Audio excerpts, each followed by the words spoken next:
Hey, welcome to week number 2 of the Great Challenge. I am so glad that you're taking this journey with us. Whether you would consider yourself a devout follower of Jesus, you've been connected in church and following Jesus for a long time, or maybe you're just kind of on the sidelines checking out church, checking out Christianity. You've got questions about the Bible and God and all this stuff. I am even more thrilled that you're taking the challenge, that you're taking this journey with us, see, what could happen if I put some of Jesus' teaching into practice? I believe you're gonna see some amazing things over the next couple weeks, whether you're brand new, whether you're exploring, or whether you're a lifelong follower of Jesus. Now, this week, you're getting your first assignment. You are getting your first challenge, and it's all about serving people under your authority. Now, you might at first hear that, like, what exactly do you mean by that? What could that look like? When I was in college, my wife Adrian and I worked for an engineering company that it was awesome. Great people to work for. They were flexible with our schedule. You see, we were both students, full-time students at Arizona State University. Now, I had a scholarship when I was in college. I earned it when I was in high school, and it was paying for my tuition. It was covering all the expenses, but my wife Adrian didn't. Now, back then, it's like I'm talking about the olden days, but back then, you could actually pay for your tuition as you went along if you had a job. I mean, it wasn't easy, but the tuition was low enough that if you worked hard enough, if you saved money, if she worked during the summers and on breaks, she could keep up with her bills, pay for her tuition, and everything was great, as long as nothing crazy happened. Well, it's college, so something crazy happened. It depleted her savings, depleted her next tuition payment. She wasn't able to pull it together. So she was stressed out. She was worried. I mean, not to the point of like dropping out. Like, it wasn't that type of crisis. She wasn't going to stop going to school. She wasn't going to have to take time off, but she was going to have to get a loan. She was just struggling, trying to figure out, how do I keep moving forward? The solution came when one of the owners of the company walked into Adrian's office. See, Adrian worked in the administration department. She scanned files, did administrative tasks, just simple things, and she just had a great team that she loved working with. But the owner walked in and said, I want to help you out. I want to pay for your full tuition for this semester, and you just pay me back for half of it with hours that you put in over the semester, and the other half is our gift to you. She was thrilled, right? As you could imagine, it's like this was the answer to her problem. She didn't ask for it. She didn't go to her boss asking for help. He just offered this assistance. And guess what? He did it every semester after that point. He helped her out, prepaid the tuition, let her work back some hours, gave half of it as a gift. It was an amazing act of generosity. He, the boss, did this for one of his employees. Now, if that was the end of the story, if that was all you knew about this, that would be an incredible act of love, right? That he served someone under his authority. He did something kind for one of his employees. But it's actually bigger than that, because Adrian was going to school for nursing. This was an engineering firm. It wasn't like he was paying for her to go to engineering school, where she could then at some point be a benefit to the company. She wasn't going to marketing or business administration. There was nothing in her degree that was going to help out this company in the long term. He was literally paying for her to move on, move ahead, and go do something else. That is the type of love we're talking about. That he was demonstrating love for someone under his authority with no chance of repayment, nothing for his benefit or the company's benefit, just an incredible act of love.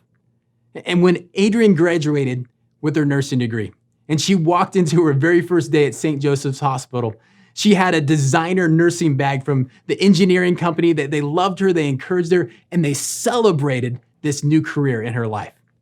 You know, we love those stories, right? Like, that's what it's about. And that's what this week's challenge is all about. Finding ways to serve people under your authority. Now, that's not the challenge just because it makes for a good story, right? We're not doing that just because it sounds good. We're doing that because that's what Jesus commanded us to do. For 3 years, Jesus traveled around with his disciples, teaching them what it means to follow him and explaining from town to town, village to village, that the kingdom of God was coming. He was doing miraculous signs. He was teaching with authority. It didn't take long for these disciples to realize that Jesus was the real deal. He was who they were waiting for, the Messiah, the coming King. But their view of what the Messiah was going to do, of what God's king was going to do, was a little bit off. They were really thinking about it in immediate terms. They were under control of the Romans, and they believed that Jesus was going to get rid of the Roman government. He was going to kick them out, and he was going to be installed as king. He was going to be in charge. There was no doubt among his disciples about who was going to be number one. But here's where the tension came. There were many discussions among the 12 disciples about who was going to be number two. Who gets to rule along with him? Who gets to have influence in this kingdom? I mean, even a couple of the disciples' mom came and petitioned to Jesus, trying to get them a good role in this kingdom. Everyone knew that Jesus was going to be charged, and now they're fighting for who gets to be around, who also gets to be an influence. This was not one discussion. This was not two. This was several times in Jesus' ministry. He would catch them having these arguments. And every time he said, that's not what my kingdom's about. If you want to be first, you have to be last. If you want to be great, you have to serve. Leaders serve in my kingdom. We're not running this like the world runs things. The leaders that you know, the authorities that you know, they lord their authority over their subjects. That everything they do is so that they can reap the benefit of the people under them. In my kingdom, it's the exact opposite. If you want to lead, you have to serve. Jesus taught it over and over. But this was so important. And it's such a stubborn attitude that we have and that the disciples had that he brought it up again on his very last night before his death. You see, Jesus' last night here with his disciples, they were celebrating Passover. And the previous day, he had sent a couple of his disciples ahead to make all of the preparations, get the party ready. And they went to the town ahead of time and they reserved the upper room. And they got the meal prepared, made arrangements for that. They got the drinks. They were set for a celebration. They were set to have this festival together in this intimate setting. They had the place, they had the food, they had the drinks, but what they forgot about was hospitality. In the first century, in this culture, it was customary when you showed up to a party, when you showed up to someone's house, the first thing that took place was there was someone there to wash off your feet. I mean, it's really practical reasons for this. You're walking around in sandals, it's dusty, dirty roads. Not to mention, it's more than dust and dirt. There's animals traveling on these roads. There's other things that you're picking up on your feet that you do not want to take with you into the party. So there was someone there to wash your feet, refresh you, make you feel comfortable. So when you recline at the table with everyone else, you're just relaxed, and it's just a sign that you are welcome here. Well, they got to the upper room, everything's set, and they're looking around, and there's no one to wash everyone's feet. I can imagine for a moment there, this tense, like looking at each other and who forgot to do it and pointing blame and what's going to happen when Jesus stands up and says he takes off his robe and wraps it around him and sits down, pulls up a container of water and just motions for the disciples to come over. And he begins washing their feet. Talk about a tense situation. Because the person that's a hired help's job. You bring someone in to wash the feet. That's a servant's role. Jesus, their Savior, their Lord, their teacher, their master, the person who they believe is going to be king is now washing their feet. It's just blowing them away. This is what Jesus said after he finished washing all their feet. He said this, "You call me teacher and Lord, and you're right, because that's what I am. And since I, your Lord and teacher, have washed your feet, you ought to wash each other's feet. I have given you an example to follow. Do as I have done to you." I love that Jesus explains it afterwards, like just in case they didn't get it, just in case this visual display of service, they miss it again. He said, I'm going to be clear here. I'm in charge. I'm the king. I'm your Lord, and I'm washing your feet. I'm serving you. You need to do the same thing. Follow my example. This is what Jesus was about. This is his upside down kingdom. That we don't use our positions of privilege, we don't use our positions of leadership or honor to pull advantage from other people. The big idea today is this, is that we are overcoming privilege with service. We're overcoming privilege with service. I like to think of service being the antidote. That if we struggle with privilege, that the only way we can overcome that is by serving other people. You know, my wife Adrian, it's been a couple years now. We lived in a house that had a scorpion problem. Yeah, big deal, right? Everyone in our family got stung by a scorpion at some point. But over the course of a very short period of time, about 3 months, Adrian got stung 3 times. 3 times. The first time, not so bad. Some swelling, is intense, pain, but went away pretty quickly. The second time, scorpion bit her, it was a bit more serious, more pain, more swelling. That pressure, built up, and she was getting numb on the arm. The third time, this was the most serious. She was picking up a basket of laundry. The scorpion stung her on the arm. And, she knew exactly what happened. She didn't even see the scorpion, but felt the pain, swelling, numbness. But the numbness this time started to spread. Soon her whole arm was numb, and then her chest, and her tongue was feeling kind of funny. And I'm just kind of freaking out here a little bit. I'm like, we need to get you the antidote. We got to get this figured out. This is not normal. But Adrian, my wife, this is what I love about her. She's a nurse. She knows how serious it can be. But she also knows the moment we walk into the ER, $200 copay. So she's like, let's wait this out. I'm like, I don't feel comfortable waiting this out. This is serious. She's like, compromise. How about we go sit in the parking lot of the ER? And that way, if it goes bad, you can take me in. Okay, yeah, I'm not gonna argue, at least so I can get her close to the ER. So we go down, we're sitting in the parking lot. She's sitting in the passenger seat, I'm kind of watching her, and all of a sudden I look over and she looks like a cartoon character that's gotten hit over the head with a hammer. Her eyes are just googly eyes, all these different directions. I'm like, that's it. We are going in. We need to get you the antidote for this problem that you have. She's okay.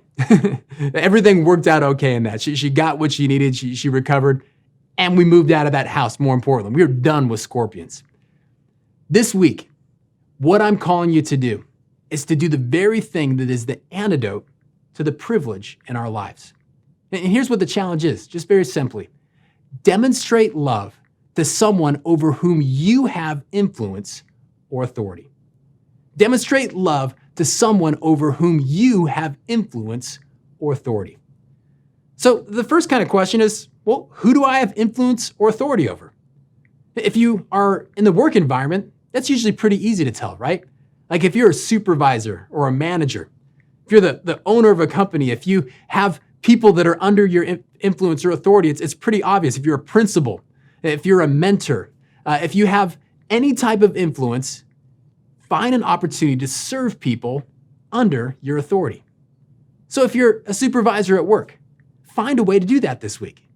Now, I'm not talking about just bringing people donuts. That's not the type of service I'm talking about. I'm talking about doing something meaningful, pulling up alongside of them, helping with the work, going shoulder to shoulder. Maybe if you work on a construction crew, you get out of the truck and you go shoulder to shoulder and help the framers, like in the hot part of the day. Find a way where you are stepping out of your position of influence or authority and coming alongside someone and loving them. Now that's the workplace. But you might be saying, at my work, I'm not in charge. Like I'm not responsible for anything. I kind of do my own thing. Well, maybe you have some seniority at work. My dad worked for the city of Phoenix for years, and that was a big deal. The more time you had in the role, you got the better shifts. You got the better time off. You got the holidays you wanted. You got to pick first. What if at your job, you let someone who has less seniority have the first pick at holidays? Let them choose the better shift. Now, you might push it back like, Pastor, no, I worked for that. Like, I deserve that. I put in my time. I already took all the bad shifts in the past. I missed all the holidays in the past. Why would I do that? Love. Love is why you would do that. To take any influence or authority that you have and use that for the good of others is to demonstrate love. That's what Jesus would call us to do. Now, maybe you don't work in a formal work environment, or you're a one-person operation. Like, I don't have any coworkers. I don't have anything like that. Well, think about it this way. How could you serve some people that normally serve you? So delivery people, the person that takes your trash, or the person that delivers your mail. They daily serve you or weekly serve you. Take an opportunity to serve them. Maybe it's the barista at the coffee shop. Maybe it's a waiter or waitress. Maybe it's a person at the grocery store. Find a way to intentionally demonstrate love to them. It's going to take a little bit of thought. It's going to take a little bit of a planning, but this is something you can do this week. To take the challenge to love someone under your influence or authority. Love someone, serve someone that normally serves you. To do this is to fight against privilege, is to fight against our natural tendency to use any influence or position for our benefit, not the benefit of others. When we do this, when you do this, when I do this, it affects the people around me. It gives them a demonstration of what God is like, of what Jesus is like, but it also changes my heart because it's the antidote to something broken inside me as well. You know, Jesus said, do this because I'm setting the example. Not only are we taking this challenge of living out the commands of Jesus, we're also learning a little bit more about what Jesus is like. And if you're brand new to checking out church and the Bible and Jesus, hopefully this gave you just another picture, another snapshot of what Jesus is like and what he's calling us to do.